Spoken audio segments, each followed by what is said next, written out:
कायगाव शिवारात एका 57 वर्षीय व्यक्तीचा मृतदेह आढळल्याची घटना 31 जानेवारी रोजी सकाळी 11 वाजेच्या सुमारास उघडकीस आली। या घटनेबाबत पोलिसांकडून मिळालेल्या अधिक माहितीनुसार 31 जानेवारी रोजी सकाळी 11 वाजेच्या सुमारास छत्रपती संभाजीनगर पुणे महामार्गावरील कायगाव येथील नदीपात्रात एक मृतदेह तरंगताना आढळून आला।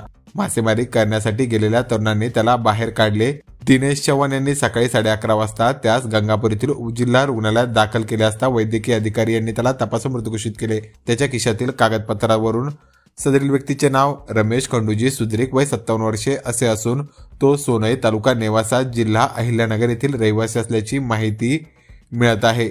त्याच्या नातेवाईकांशी संपर्क केल्यानंतर नातेवाईकांनी गंगापूर येथे येऊन सदरील मृतदेहाची ओळख पटवून खात्री केल्यानंतर शवविच्छेदन करून नातेवाईकांच्या ताब्यात देण्यात आला। सदरील इसम 3 दिवसापासून कोणास काहीही न सांगता बेपत्ता झाल्याने नातेवाईक त्याचा शोध घेत होते अशी माहिती नातेवाईकांनी दिली आहे। या प्रकरणात गंगापूर पोलिसात अकस्मात मृत्यूची नोंद करण्यात आली असून प्रकरणाचा पुढील तपास अंमलदार विजय पाखरे हे करीत आहेत।